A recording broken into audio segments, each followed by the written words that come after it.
इस एक साथ के आगाज में हम देखते हैं कि जरगे में जरकता साहब कहते हैं, सरदाराना मैं आपसे एक सवाल पूछूंगा, क्या वो अरहान साहब नहीं थे जिसने इस मुबारक शहर बुरसा को घेरा? एक और सरदार कहता है, जरकता साहब ठीक कहते हैं, नदी को अबूर करते हुए घोड़े नहीं बदले जाते मेरे हुजूर। शाहीन साहब कहते हैं, मैं जरकता साहब का एहतराम करता हूँ, लेकिन करारगाह में वो नहीं, हम थे, हमने गलतियां देखें, गलती से लौट आए तो बेहतर है। तो अरहान साहब कहते हैं, आप उसे अभी गलती कह रहे हैं शाहीन शाह साहब। ये सुनकर उस्मान साहब अरहान साहब की जानिब देखते हैं और फिर उस्मान साहब अलाउद्दीन साहब से पूछते हैं, क्या तुम्हें कमांडार में कोई गलती नजर आ रही है? तो अलाउद्दीन साहब कहते हैं, हाँ मैं देख रहा हूँ। उस्मान साहब पूछते हैं, देखकर फिर खामोश क्यों हो? अलाउद्दीन साहब कहते हैं, ये गलती हम सब की गलती है, करारगाह में काफी मुशावरत नहीं हुई मेरे हुजूर। हालांकि अरहान साहब ने नहीं पूछा, हमें उन्हें हमारी राय बताना चाहिए थी। ऐसे खामोश बैठकर एक दूसरे से बात करके आपसे शिकायत नहीं करनी चाहिए थी, लेकिन इस जरगे में उस वजह से मुफीद है, हम बात करेंगे, बहस करेंगे, अगर जरूरी हुआ तो एक नया रास्ता तैयार किया जा सकता है। और फिर उस्मान साहब जरकता से पूछते हैं, तुम्हारा क्या ख्याल है जरकता साहब, क्या हमें एक नए रास्ते की जरूरत है? तो जरकता कहता है, मेरे हुजूर, मेरा मतलब है कि अगर वो यहाँ होता तो मैं और बरान कहते हैं कि अरहान साहब जरूर फतह हासिल करेंगे और कामयाब होंगे, लेकिन अगली बार अरहान साहब जरूर बोरसा लेंगे, लेकिन हम अपने हुजूर के हुक्म पर अमल करेंगे।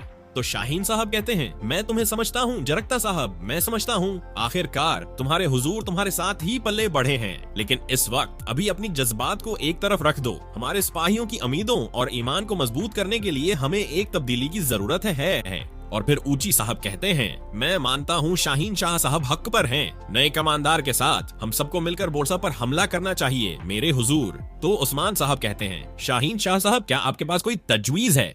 तो शाहीन शाह साहब कहते हैं, मैं मुहासरे और सिपाहियों की कमान संभालना चाहता हूँ मेरे हुजूर। ये सुनकर अलाउद्दीन और जरकता हंसने लग जाते हैं। शाहीन शाह साहब कहते हैं, मुझे इजाजत दें, इन सरदारान के साथ जिनसे मैं जंग के मैदान में बरसों कंधे से कंधा मिलाकर लड़ा, हम बोरसा की दीवारों को तबाह कर देंगे।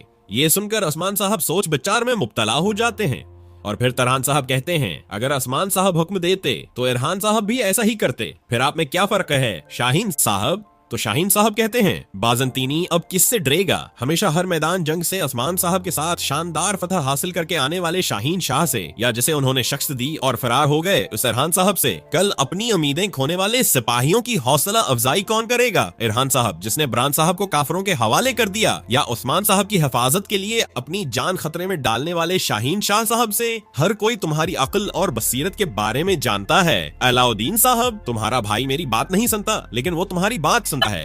तो अलाउद्दीन साहब कहते हैं, हमारा रास्ता उस्मान साहब का रास्ता है शाहीन साहब, सिर्फ वही हमें रास्ता दिखा सकते हैं, कोई और नहीं। सब सरदारान की बातें सुनने के बाद उस्मान साहब खड़े हो जाते हैं, तो बाकी सरदारान भी खड़े हो जाते हैं। उस्मान साहब कहते हैं, सरदारान मैंने सबको सुनना, मैं कल अपना फैसला सुनाऊंगा, जरगा खत्म हो चुका है। ये सुनते ही साथ सब सरदारान सलाम बजाने के बाद खेमे से रवाना हो जाते हैं। और फिर उस्मान साहब जरकता को अपने पास बुलाते हैं और उनसे कहते हैं, मैं अकेले रहना चाहता हूँ। और उस्मान साहब अपने खेमे की जानिब रवाना हो जाते हैं। इरहान साहब पीछे से अपने बाबा को पुकारते हैं, लेकिन उस्मान साहब अपने हाथ के इशारे से उसे वहीं रोक देते हैं और अपने खेमे की जानिब बढ़ जाते हैं। इस पर इरहान साहब थोड़ा मायूस होते हैं।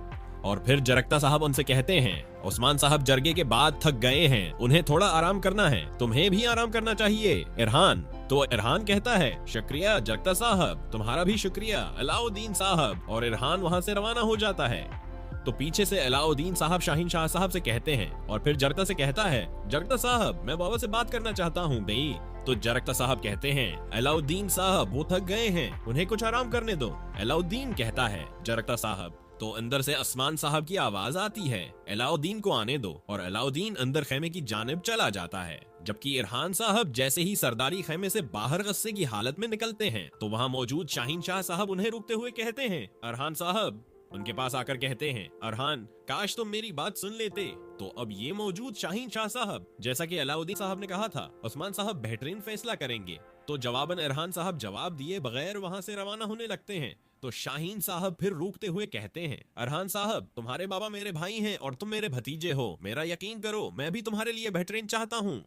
तो इरहान साहब कहते हैं, मुझे इसमें कोई शक नहीं। शाहीन शाह साहब, नीलोफर भी अपने खेमे से बाहर खड़ी इरहान साहब को देख रही होती है, लेकिन इरहान साहब उसे देखे बगैर एराज करके वहाँ से रवाना हो जाते हैं, जिसकी वजह से नीलोफर भी थोड़ी परेशान हो जाती है। जबकि दूसरे सरदारी खेमे में उस्मान साहब ने अपने पाँव को पकड़ा हुआ होता है। अलाउद्दीन साहब उन्हें देखते हुए उनके पास आते हैं और पानी देते हुए कहते हैं, दर्द बदतर होता जा रहा है।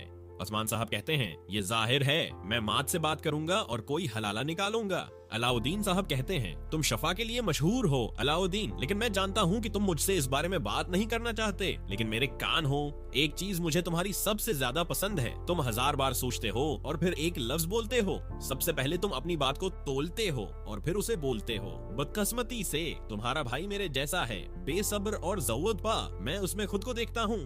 तो अलाउद्दीन पूछता है, फिर आपको शक क्यों है बाबा? उस्मान साहब कहते हैं, बोरसा की जिद बड़ी है, ये तुम्हारे भाई की तरफ कदम नहीं बढ़ाएगा।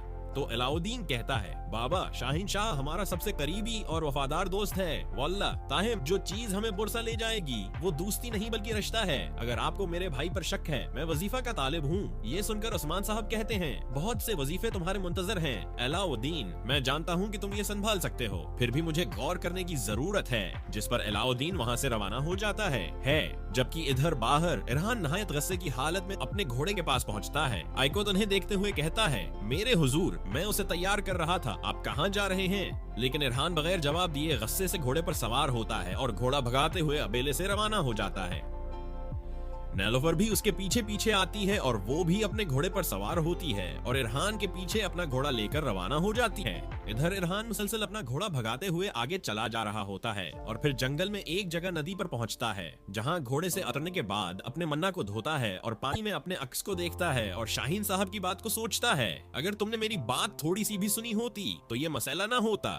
जबकि इस दौरान नीलोफर भी अपने घोड़े पर सवार होकर वहां पहुंच जाती है और इरहान के पास आकर पूछती है, अरहान तुम बाहर क्यों आ गए, क्या हुआ है? इरहान साहब कहते हैं, मैं शाहीन शाह की नियत जानता हूँ, ये बोरसा के बारे में नहीं बल्कि मेरे बारे में है। नीलोफर कहती है, अरहान तुम्हारे बाबा? तो इरहान इससे कहता है, उन्होंने मेरे चेहरे की तरफ देखा तक नहीं। नीलोफर कहती है, अरहान तुम मुझे परेशान कर रहे हो। और फिर उसके बाद इरहान प्यार भरी निगाहों के साथ नीलोफर की जानिब देखता है। नीलोफर कहती है, मुझे तुम्हें इस तरह देखकर अच्छा लगता है जब तुम मुस्कुराते हो। और इरहान नीलोफर को गले लगा लेता है। नीलोफर कहती है, हमेशा शोर, हमेशा अफरात फ्री, हमेशा जल्दी, मैंने ये याद किया यूं खामोश रहना और देखते रहना, काश ये लम्हा इतनी जल्दी खत्म ना हो। नाजरीन, फिर उसके बाद अगले मंजर में हम देखते हैं कि इरहान साहब और नीलोफर एक जगह पर लेटे हुए होते हैं और आसमान की जानिब देख रहे होते हैं। इरहान की आवाज गूंजती है, इस अफरात फ्री और तूफान के साथ साथ मैंने अपने अंदर तुम्हारे लिए खामोशी का घर बनाया है जिसे कोई परेशान नहीं कर सकता। नीलोफर की आवाज आती है, मैंने उस खामोशी में पुनाह ली इरहान, मैंने हर चीज और हर किसी से दूर भागकर तुम्हारे दिल में पुनाह ली। इरहान कहता है, जब भी आंखें मिलती हैं तो सारा शोर थम जाता है और ये मुझे खुशी देता है। और इरहान नीलोफर को सीने से लगा लेता है। नीलोफर की आवाज गूंजती है, तुम्हारी हर नजर में खुशी मिलती है और हर जुदाई मुझे क़यामत लगती है। इरहान की आवाज आती है, कोई जुदाई नहीं मेरे डरपोक परंदे, मैंने सारे आसमान को अपने सीने में समेटा हुआ है, इसलिए दुनिया का बोझ तुम्हारे परों को नहीं छुएगा। नीलोफर कहती है, मैं जानती हूँ मैं आजादी से अड़ सकती हूँ क्योंकि तुम यहाँ मेरे लिए मौजूद हो। इरहान कहता है, जब भी तुम थक जाओ या फिर गिर जाओ तो तुम्हारे पीछे एक पहाड़ है, कभी ना हिलने वाला, कभी ना गिरने वाला पहाड़, ये हमेशा तुम्हारा इंतजार करेगा। नीलोफर कहती है, और मैं हमेशा इस पहाड़ के साए में आराम करूंगी। इरहान और नाजरीन उसी जगह पर एक साथ खत्म करते हैं। मिलते हैं बहुत जल्द अगली एक साथ के साथ। वीडियो को लाइक कर दें और जिन दोस्तों ने अभी तक चैनल सब्सक्राइब नहीं किया वो जल्दी से चैनल सब्सक्राइब कर दें और बेल आइकन घंटी वाली निशान को भी प्रेस कर दें ताकि आने वाली एक साथ आपको बहुत आसानी से मिल सकें। दुआओं में याद रखें। अल्लाह हाफिज।